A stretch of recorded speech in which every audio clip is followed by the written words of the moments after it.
नमस्कार। आज हम 1 अगस्त का करंट अफेयर डिस्कस करेंगे। पहले हेडलाइंस देख लेते हैं। मिजोरम सरकार ने एक वैश्विक पर्यावरण सुविधा ग्रीन एजी सहायता परियोजना शुरू की है। सेकंड है, भारत में 1 अगस्त को मुस्लिम महिला अधिकार दिवस मनाया गया है। थर्ड है, भारतीय क्रिकेट टीम के पूर्व बल्लेबाज वीरेंद्र सहवाग को राष्ट्रीय खेल पुरस्कार की चयन समिति में शामिल किया गया है। फोर्थ, मध्य प्रदेश के नगरीय विकास एवं आवास मंत्री भूपेंद्र सिंह ने एक मास्क अनेक जिंदगी अभियान की शुरुआत की है। फिफ्थ है, पूर्व केंद्रीय वित्त राज्य मंत्री और राज्यसभा सदस्य शिव प्रताप शुक्ला राज्यसभा में भाजपा के मुख्य सचेतक चीफ व्हिप चुने गए हैं। सिक्स्थ है, जनजातीय कार्य मंत्रालय को आदिवासियों के सशक्तिकरण के लिए स्कॉच गोल्ड अवार्ड मिला है। सेवेंथ है, रूस की अध्यक्षता में ब्रिक्स पर्यावरण मंत्रियों की 6ठी बैठक का आयोजन किया गया। एट्थ है, हरियाणा सरकार ने बबीता फोगाट और कविता देवी को खेल एवं युवा मामले विभाग में उप निदेशक नियुक्त किया है। नाइन्थ है, भारत सरकार ने रंगीन टीवी सेटों के आयात को प्रतिबंधित कर दिया है। 29 जुलाई 2020 को केंद्रीय मंत्रिमंडल ने राष्ट्रीय शिक्षा नीति 2020 को मंजूरी दी है। चलिए अब हम डिटेल्स डिस्कस कर लेते हैं। फर्स्ट है, मिजोरम सरकार ने एजी सहायता परियोजना की शुरुआत की है। यह परियोजना भारतीय कृषि में मुख्य धारा की जैव विविधता, जलवायु परिवर्तन और स्थायी भूमि प्रबंधन उद्देश्यों और प्रथाओं की तलाश करती है। परियोजना का समग्र उद्देश्य राष्ट्रीय और वैश्विक पर्यावरणीय लाभों की उपलब्धि और महत्वपूर्ण जैव विविधता और वन परिदृश्यों के संरक्षण के लिए भारत के कृषि क्षेत्रों के परिवर्तनकारी परिवर्तन को उत्प्रेरित करना है। यह परियोजना भारत की कृषि और पर्यावरणीय क्षेत्रों की प्राथमिकताओं और निवेशों के बीच सामंजस्य स्थापित करेगी। सेकंड है, ट्रिपल तलाक को अपराध घोषित करने वाले कानून की पहली वर्षगांठ के अवसर पर उस दिन को देश भर में मुस्लिम महिला अधिकार दिवस के रूप में घोषित किया गया है। ट्रिपल तलाक विधेयक को लोकसभा में 25 जुलाई 2020 को पारित किया गया था। इसके अलावा यह राज्यसभा द्वारा 30 जुलाई को पारित किया गया था। अंततः में राष्ट्रपति से मंजूरी मिलने के बाद यह देश में कानून बन के आया। थर्ड है, भारत के पूर्व क्रिकेटर वीरेंद्र सहवाग को इस साल के राष्ट्रीय खेल पुरस्कार विजेताओं का चयन करने के लिए खेल मंत्रालय द्वारा गठित 12 सदस्यीय समिति में शामिल किया गया है। राष्ट्रीय खेल पुरस्कार हर साल 29 अगस्त को हॉकी आइकन ध्यानचंद की जयंती पर दिए जाते हैं। इसकी अध्यक्षता सेवानिवृत्त सुप्रीम कोर्ट के न्यायमूर्ति मुकुंद कम शर्मा करेंगे। इसके अलावा पैनल में पैरालंपिक रजत पदक विजेता दीपा मलिक भी हैं। फोर्थ है, कोविड-19 महामारी के मद्देनजर एमपी में बगैर मास्क लगाए घर के बाहर निकलने वाले व्यक्ति का 100 रुपए का चालान काटा जाएगा और जुर्माना वसूली के बाद उसे मुफ्त में 2 मास्क भी दिए जाएंगे।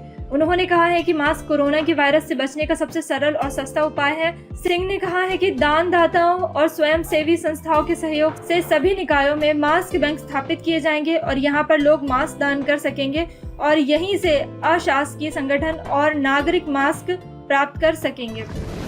फिफ्थ है, मोदी सरकार के पहले कार्यकाल में शिव प्रताप शुक्ल केंद्रीय वित्त राज्य मंत्री थे।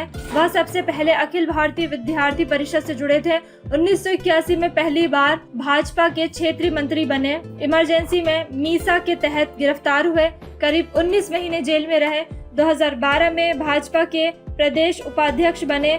गोरखपुर से 1989 में कांग्रेस के सुनील शास्त्री को हराकर पहली बार विधानसभा में पहुंचे। लगातार 4 बार गोरखपुर से विधायक चुने गए, 3 बार कैबिनेट मंत्री बने।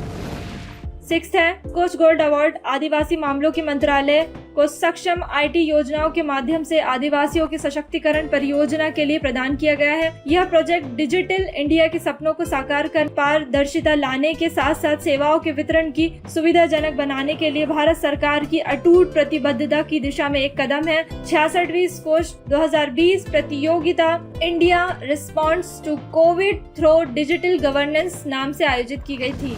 सेवेंथ है, फेडरेटिव रिपब्लिक ऑफ ब्राजील, रूसी संघ, भारत गणराज्य, पीपुल्स रिपब्लिक ऑफ चाइना और दक्षिण अफ्रीका गणराज्य के पर्यावरण मंत्रियों ने वीडियो सम्मेलन के माध्यम से आयोजित बैठक में भाग लिया। बैठक ब्रिक्स वर्किंग ग्रुप की बैठक से पहले हुई थी। भारत 2021 में अगली बैठक की मेजबानी करेगा। केंद्रीय पर्यावरण मंत्री श्री प्रकाश जावड़ेकर ने ब्रिक्स पर्यावरण मंत्रियों की बैठक में भारत का प्रतिनिधित्व किया। बैठक के दौरान मंत्री ने 2019 में शुरू किए गए राष्ट्रीय स्वच्छ वायु कार्यक्रम जैसे वायु प्रदूषण को नियंत्रित करने में भारत द्वारा किए गए प्रयासों पर प्रकाश डाला। 8th है राष्ट्रमंडल खेलों की स्वर्ण पदक विजेता महिला पहलवान बबीता फोगाट और 2014 एशियाई खेलों की स्वर्ण पदक विजेता महिला कबड्डी खिलाड़ी कविता देवी को हरियाणा सरकार ने खेल विभाग में उप निदेशक नियुक्त किया है। बबीता नई दिल्ली में हुए राष्ट्रमंडल खेलों में रजत पदक जीता था। इसके बाद वह 2014 में ग्लासगो राष्ट्रमंडल खेलों में स्वर्ण पदक जीतने में सफल रही थी। उन्होंने 2012 में कुश्ती चैंपियनशिप में कांस्य पदक अपने नाम किया था। 9th है भारत चीन से अधिकांश टीवी सेट आयात करता है। सरकार के इस कदम का उद्देश्य वोकल फॉर लोकल के पीएम मोदी के दृष्टिकोण को बढ़ावा देना है, जो घरेलू विनिर्माण को बढ़ावा देगा और देश के वर्तमान में चीन के खिलाफ व्यापार घाटे को संतुलित करेगा। विदेश व्यापार महानिदेशालय द्वारा हाल ही में घोषित किए गए प्रतिबंध में कहा गया है कि रंगीन टीवी सेटों की आयात नीति को मुफ्त श्रेणी से प्रतिबंधित श्रेणी में संशोधित किया गया है। उन वस्तुओं के आयातक जो प्रतिबंधित श्रेणी में है, उन्हें आयात के लिए DGFT यानी विदेश व्यापार महानिदेशालय के वाणिज्य मंत्रालय से लाइसेंस लेना होगा। 10th है 29 जुलाई 2020 को केंद्रीय मंत्रिमंडल ने राष्ट्रीय शिक्षा नीति 2020 को मंजूरी दी है। साथ ही यह 34 वर्ष पुरानी राष्ट्रीय शिक्षा नीति 1986 का स्थान लेगी। राष्ट्रीय शिक्षा नीति का अंतिम प्रारूप तैयार करने हेतु इसरो के पूर्व अध्यक्ष डॉक्टर के कस्तूरी रंजन की अध्यक्षता में एक समिति गठित हुई थी।